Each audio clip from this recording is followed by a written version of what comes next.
So hello friends, welcome back to channel. तो इस video में हम लोग करना है डिमांड वाला 1.3 चैप्टर्स का रिवीजन। तो पहले हमने देखा था डिमांड क्या है, desire plus willingness and able to pay. तो डिमांड डिटर्मिनेंट्स ऑफ डिमांड क्या क्या है। एक तो price of a commodity, commodity की क्या प्राइस है, वो प्राइस ऑफ रिलेशन गुड, यानी क्या सब्स्टिट्यूट क्या और कॉम्प्लीमेंट क्या। सब्स्टिट्यूट मतलब टी एंड कॉफी जैसा जो एक के दूसरे से दूसरे यूज करते हैं। कॉम्प्लीमेंट मतलब एक के बिना एक और दूसरे दो एक दूसरे को बूस्ट देते हैं। फिर आते हैं इनकम, अगर इनकम बढ़ी तो डिमांड बढ़ेगी। टेस्ट एंड प्रेफरेंस, अगर टेस्ट एंड फेवरेबल है तो डिमांड बढ़ेगी। पॉपुलेशन इंक्रीज हुई तो डिमांड इंक्रीज होगी। और क्लाइमेट फेवरेबल है तो डिमांड बढ़ेगी, नहीं फेवरेबल है तो कम होगी। और लॉ ऑफ डिमांड क्या होता है, लॉ ऑफ डिमांड बोलता है कि प्राइस और डिमांड इनवर्स रेशियो में होता है। और उसका क्या है, एक तो demand of S is equal to F upon price of N upon substitute का प्राइस, कॉम्प्लीमेंट का प्राइस, इनकम और टेस्ट एंड प्रेफरेंसेस। और फिर हमने देखा demand schedule. Demand schedule individual और मार्केट। इंडिविजुअल मतलब एक फर्म की, और मार्केट की मतलब बहुत सारे फर्म्स, पूरा मार्केट की। और डिमांड मतलब कितने प्राइस पे कितनी सप्लाई है। तो और ये सब दो इंडिविजुअल मतलब जितने भी इंडिविजुअल उन सबको टोटल करके हमें टोटल मिलेगा, जो होगी वो मार्केट की डिमांड शेड्यूल होगी। अभी लॉ ऑफ डिमांड क्यों होता है, रीजन मतलब सब्स्टिट्यूशन इफेक्ट, यानी एक के दूसरे दूसरा। इनकम यानी अगर लोगों की इनकम बढ़ेगी तो लोगों का परचेसिंग पावर, अभी समझो अभी मैं 10,000 रुपये कमा रहा हूँ, तो मैं स्पेंड कर रहा हूँ 1000 रुपये में, समझो 500 स्पेंड कर रहा हूँ। पर अचानक मेरी इनकम 2000 हो गई, तो 2000 में से मैं कम से कम 1000 नहीं तो कम से कम 800 तो बढ़ाऊंगा ही। तो जिसके कारण वो मेरी तो मैं परचेज ज़्यादा करूँगा। एंड दूसरा केस हम ले लेते हैं कि जैसे भी किसी चीज़ की प्राइस है, एक यूनिट की प्राइस है 100 रुपये, और मैं 10 यूनिट यूज़ कर सकता हूँ। मैं समझो ना, हाँ 10 यूनिट यूज़ कर सकता हूँ। बट अभी एक यूनिट की प्राइस हो गई 10 से लेके सीधी 5 रुपये। तो मैं अभी अफोर्ड कितना कर सकता हूँ, मुझे ज़रूरत है नहीं है अलग बात है, मैं अफोर्ड कितनी कर सकता हूँ। डबल सीधी 100 का 200 यूनिट करूँगा, तो मेरी ऐसे इनकम बढ़ी ना, काइंड ऑफ। तो वैसे इसका कोई एक्सेप्शन है, ग्रिफिन पैराडॉक्स। ग्रिफिन पैराडॉक्स मतलब वो चीज़ जो बहुत ज़्यादा छोटी हो, जैसे स्टेपलर पिन वगैरह, जिसपे प्राइस वगैरह कुछ फर्क नहीं पड़ता, नेसेसरी गुड्स जैसे नमक वगैरह जिसके बिना काम ही ना चले, तो वो भी एक एक्सेप्शन है। फिर आती है स्पेक्यूलेशन, यानी कैसा होता है कि कुछ कुछ चीज़ें कैसा होता है, जो मैं स्पेक्यूलेट करता हूँ, मैं सोचता हूँ कि कल को इसकी प्राइस बढ़ने वाली है, तो मैं देखो अच्छे से बताता हूँ। Sometime the price of commodity might increase and expect to increase, यानी कल या तो इंक्रीज हो रही है या फिर कल इंक्रीज हो सकती है। The consumer will buy more commodity higher price than they will be lower. तो मतलब कमोडिटी है ना, कल अगर अभी समझ लो कि कल इंक्रीज हो सकती है, तो कंज्यूमर क्या करेगा, अभी जितना समझो ना पहले से ज्यादा प्राइस होगी तो भी उसकी डिमांड बढ़ा देगा। Band wagon effect. Band wagon effect मतलब कैसा होता है कि जब किसी के टेस्ट एंड प्रेफरेंस में है कि टाइमैक्स की घड़ी चाहिए, मुझे इसके अलावा कोई जमती ना, टाइमैक्स टाइमैक्स टाइमैक्स मैं फैन हूँ। तो टाइमैक्स वाली 2000 का 3000 कर ले, पर वो उस पर टिकेगा। तो पर जनरली क्या होना, 2000 का 3000 करे एक वॉच की प्राइस, वो कम होनी चाहिए डिमांड, बट उसमें ज्यादा ही बढ़ गई। Veblen effect. तो कैसा होता है कि अब एक शॉपिंग मॉल देखते हो और एक स्ट्रीट देखते हो, स्ट्रीट में 300 रुपए की ओवर साइज टी शर्ट और शॉपिंग मॉल में 600 रुपए की, तो आप सोचोगे 600 वाली क्वालिटी बेटर होगी, स्ट्रीट वाली क्वालिटी खराब होगी। बट ऐसा होगा नहीं होगा जरूरी नहीं है, बट ऐसा कुछ। फिर टाइप ऑफ डिमांड में हमने पढ़ा था प्राइस रिटर्न, इनकम डिमांड और क्रॉस डिमांड। क्या हो रहा है, हैंग क्यों हो रहा है, हाँ क्रॉस डिमांड। तो देखो प्राइस डिमांड मतलब प्राइस बढ़ेगा तो डिमांड करेगी, डायरेक्ट है।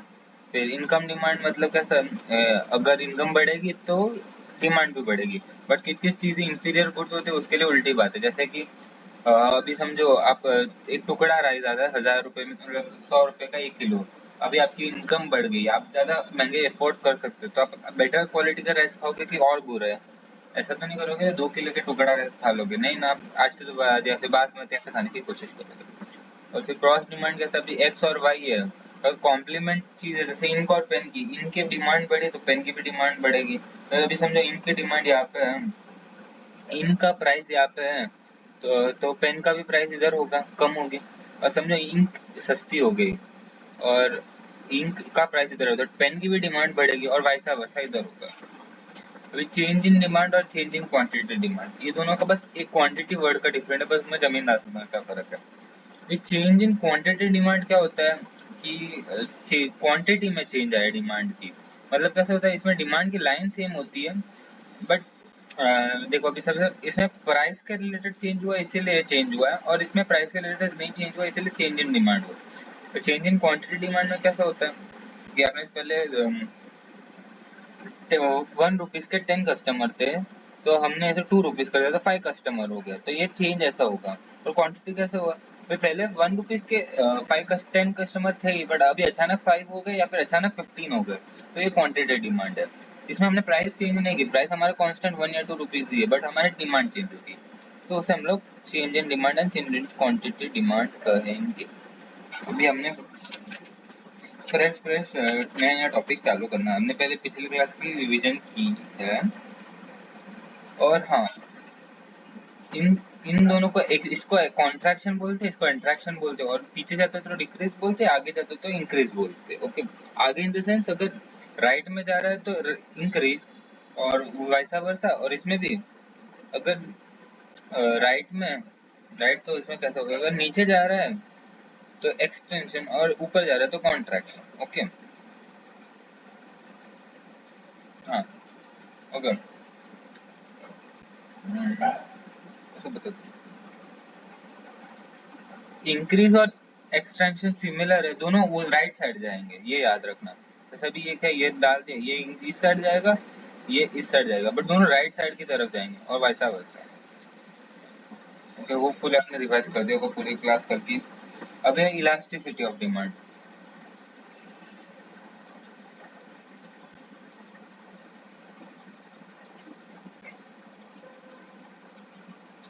इलास्टिसिटी ऑफ डिमांड क्या होता है, तो इलास्टिसिटी मीन द सेंसिटिवनेस और रिस्पॉन्सिवनेस ऑफ द डिमांड, यानी ये इस इतने प्राइस चेंज पे या इतने इनकम चेंज पे कितना रिस्पॉन्ड करता है, उसको हम बोलते हैं। अभी ये भी हमें 3 प्रकार के पढ़ने हैं, 1 2 3। बहुत शेप हो रहा है, क्या होगा,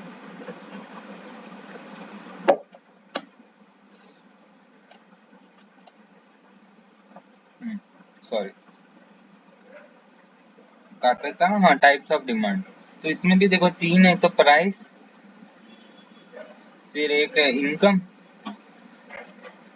फिर एक है क्रॉस।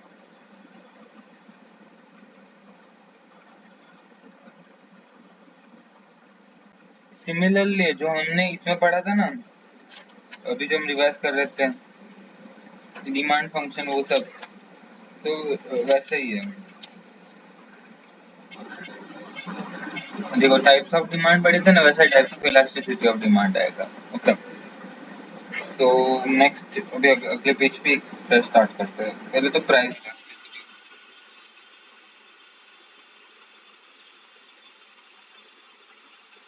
ये पता है मेरा कोई यूनिफॉर्म कलर नहीं है, बट की बात है, कौन सा कलर से पढ़ना, आपको तो उसके कंटेंट से पढ़ना चाहिए। तो क्या होता है, it shows the relationship between proportional change in demand and proportional change in price. ये क्या बताता है, change in demand upon change in price, simple.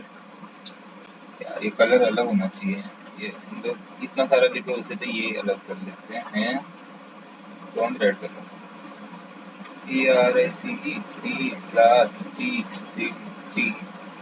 Okay, तो ये क्या बताता है, चेंज इन डिमांड और चेंज इन प्राइस का प्रोपोर्शनल यानी रेशियो, RATIO, रेशियो या प्रोपोर्शन, इन दोनों ये बताता है। तो इसकी फॉर्मूला है अपने पास प्यारी प्यारी सी।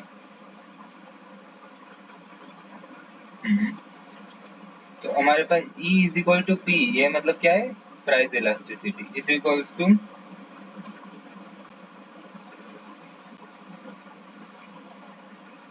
हाँ, तो इसका क्या फॉर्मूला है हमारे पास, D demand into Q upon Q upon एक सेकंड, ये कंफ्यूज क्यों करे। इसकी फॉर्मूला है demand into quantity upon demand into price upon quantity. Okay, एक बार ये मैं वेरीफाई कर लेता हूँ, मुझे कुछ तो मिस्टेक एज्यूम मैं फील आ रहा है कि कोई तो मिस्टेक है, इक्विलिब्रियम नहीं आता है। हाँ देखो, इलास्टिसिटी क्या है कि कितना चेंज हुआ है। ओके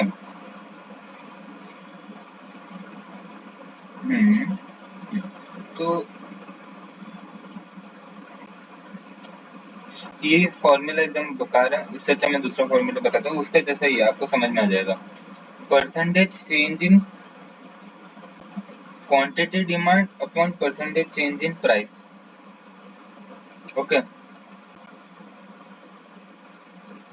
बस एक सिंपल सा फॉर्मूला है।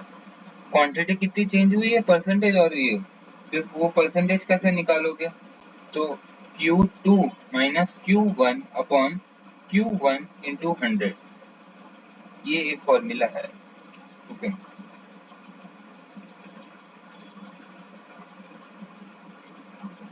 और इसको हम लोग आगे ऐसा भी लिख सकते हैं, change in price upon change in quantity upon P1 into Q1, ये एक फाइनल एक फॉर्मूला है जो कि आपको याद रखना है, प्रोपोर्शन।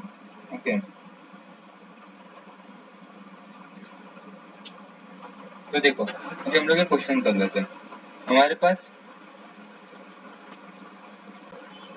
अभी हाँ, हमारे पास P1 एक प्राइस थी 10 रुपए की, तो हमारी क्वांटिटी 1 थी 200 रुपीज। हमारे पास P2 है 15 रुपया, तो इसकी क्वांटिटी गिरेगी कि ज्यादा होगी, हम लोग नॉर्मल एज्यूम करें गिरेगी, 150 रुपये। ओके तो अभी हमें ढूंढना है इलास्टिसिटी क्या है।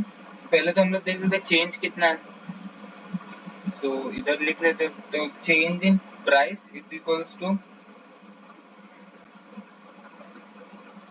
5 रुपीज और change in quantity demand is equal to 50 rupees.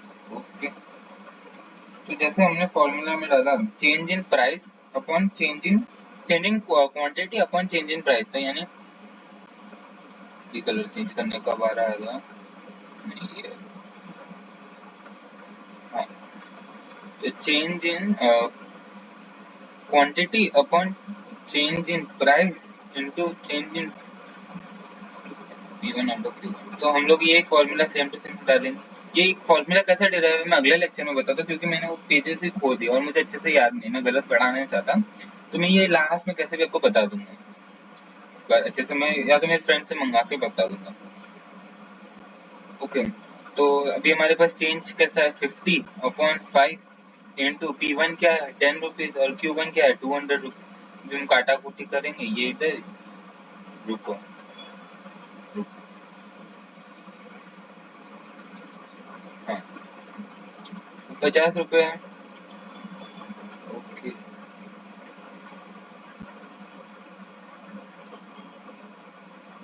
ये -50 है ना, चेंजिंग Q1 -50 है। देखो ऐसे मिस्टेक होती है तो पूरा सम ही गलत हो जाता है।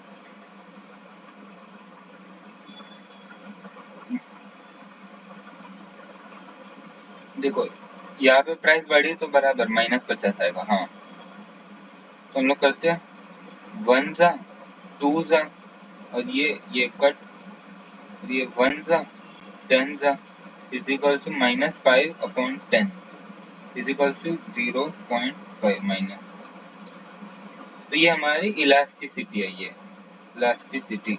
ओके अब तो आपको समझ में आ गया होगा।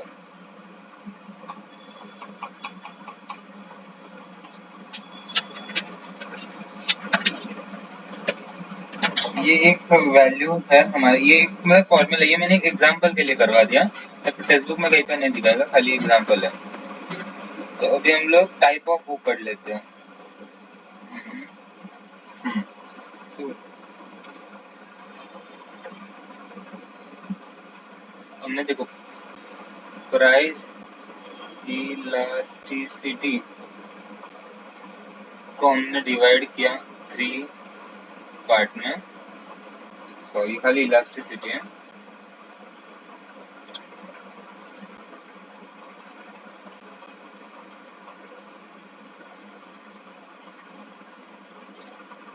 प्राइस, इनकम और क्रॉस।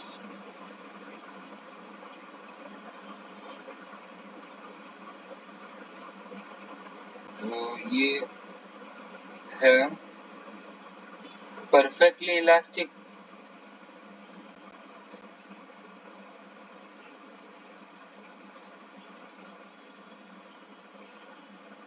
ये है परफेक्टली इन इलास्टिक। फिर आता है रिलेटिवली इलास्टिक। फिर आता है रिलेटिवली इन इलास्टिक, और ये आता है यूनिटरी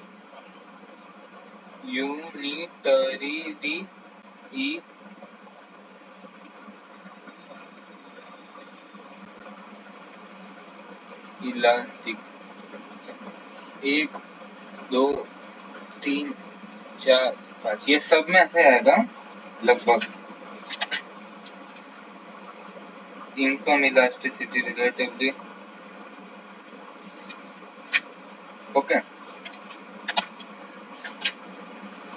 तो अभी के लिए ये हटा देते हैं। यार ये ऐसे समझे, मैंने बताया ही नहीं, आगे आएगा तब मैं बताऊंगा। ओके, तो अभी कलर चेंज तो हमने किया ही नहीं, ये कैसे चलेगा।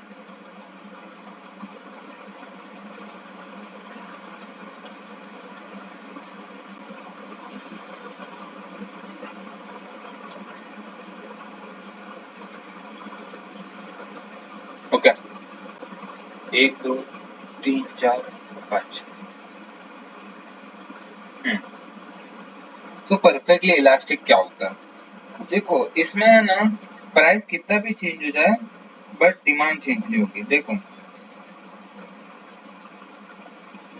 सॉरी उल्टा बोला मैं, ये perfectly elastic with the price remaining constant if there is a change in demand it is said to be price. यानी प्राइस कांस्टेंट है, बस डिमांड चेंज हो रहे हैं ना कोई भी अदर फैक्टर के लिए, तो हम लोग क्या बोलेंगे, परफेक्ट। दैट मींस डिमांड में इंक्रीज और decrease without the change in price.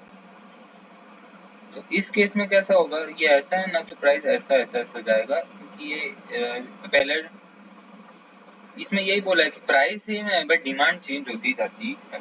Okay, next है, इसमें हमें याद रखना है E is equals to infinity. Okay. With the change in price, if there is no change in demand, the said to be perfectly inelastic. यानी कोई भी चीज में देखो प्राइस चेंज हो रहा है बट डिमांड चेंज नहीं हो रही, तो वो परफेक्टली इनइलास्टिक है। जैसे कोई कोई मेडिसिन वगैरह हो, कितना भी महंगा बट आपको लेनी पड़ेगी, तो और तो ये कितना भी सस्ता होता है, ऐसा तो नहीं बोलोगे ना कि ये 2 दे दे, मतलब जैसा भी, या फिर ऐसा बोलोगे कि आधा दे दो, जितने डॉक्टर ने बोला उतने देनी पड़ेगी, उतनी डिमांड है तो वही परफेक्टली इनइलास्टिक। ओके, फिर आता है relatively elastic. If the proportion change in demand is more than proportion change in price, this is said to be relatively. मतलब जितना चेंज प्राइस में हुआ है उससे ज्यादा अगर डिमांड में नहीं हुआ तो वो रिलेटिवली इलास्टिक है। जैसे प्राइस बहुत बढ़ कम ज्यादा हो गया बट डिमांड ज्यादा चेंज नहीं हुई, अभी जैसे इतना है, तो प्राइस इधर से और कम हो के इधर आ गया, बट फिर डिमांड ज्यादा नहीं हुई, एकदम इतनी कम हुई है, तो ये पॉइंट को हम बोलेंगे रिलेटिवली इलास्टिक। तो हम लोग एक बार फेयरली ड्रॉ कर लेते, मतलब इतना फेयरली भी नहीं, इससे बेटर हो, ऐसा भी नहीं आएगा, ये तो एकदम यूनिटरी हो गया, थोड़ा ऐसा टेक्स्ट बुक में देख सकते हो आपको समझने के लिए। तो क्वेश्चन नंबर डिमांड का वो थर्ड पर, जैसे भी ये रिलेटिवली इसका एग्जांपल है लग्जरी गुड्स वगैरह हो कि प्राइस ज्यादा चेंज होने में फर्क नहीं पड़ता, और उल्टा पड़ सकता है। तो रिलेटिवली इनइलास्टिक मतलब if the proportional change in demand is less than price, यानी देखो डिमांड ज्यादा चेंज हुई है कंपेयर टू प्राइस, प्राइस तो से बड़ा पर डिमांड बहुत कम हो गई, तो वो इनइलास्टिक में। therefore the more change in price lead to less change in demand, तो ये is less than 1। तो हमें यहाँ पे इंफिनिटी था, कहाँ गया आपका, हाँ यहाँ पे E इज इक्वल टू 0, यहाँ पे E is equal to more than 1, और ये यहाँ पे vice versa E is equal to less than 1। और यहाँ पे ग्राफ कैसा आएगा, ये ऐसा होगा प्राइस इतनी सी चेंज हुई बट फर्क बहुत पड़ रहा है, इतनी सी चेंज हुई बट डिमांड इतनी आ गई, प्राइस पहले इतनी थी अभी इतनी होगी।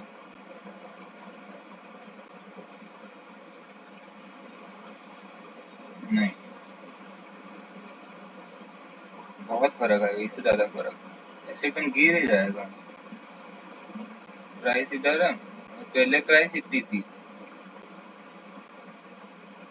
खाली इधर से इतना ही गिरा है बट डिमांड में बहुत चेंज आएगा, डिमांड इधर से इधर आ गई। ओके, तो इसका कंपैरेटिवली फेयर बनाते हैं, इसमें ऐसा आएगा और ऐसा आएगा, बहुत ज्यादा गिरता वो। तो यूनिटरी लॉस मतलब it shows the change in demand with the spring, यानी the proportional change in demand is equal to proportional change, जितना प्राइस फॉल होगा जितना डिमांड फॉल होगा, तो it is said to be unitary loss, it means the change in demand. यहाँ पे E is E, क्या बात, E P is equals to 1, और इसमें ऐसा सिमिलर सर्च शेप हो, इतनी डिमांड हुई तो इतनी हुई। ओके, नहीं इसमें यू शेप होगा। Okay,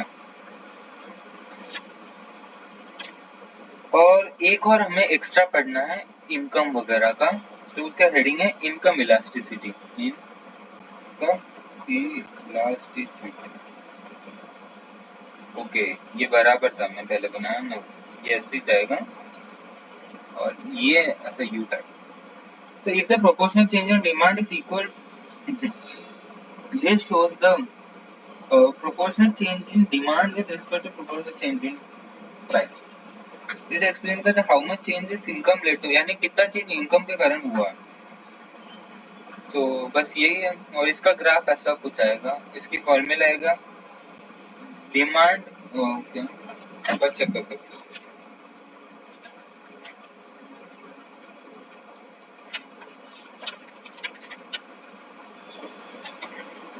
income change in demand is demand of quantity, hello, हाँ, demand of quantity upon demand of income into income upon quantity. ये डिमांड क्या बोल रहा हूँ मैं भाई, चेंज। ओके, इसका भी सिमिलर है,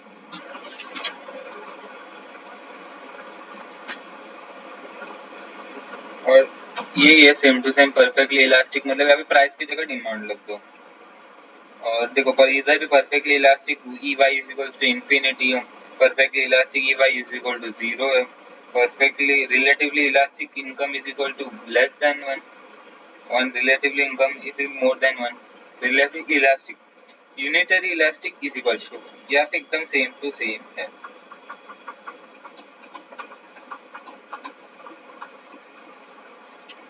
ओके, होपफुली अब तो समझ में आ रहा है, मैं जो भी बोल रहा हूँ नहीं आ रहा है तो फिर प्रॉब्लम है।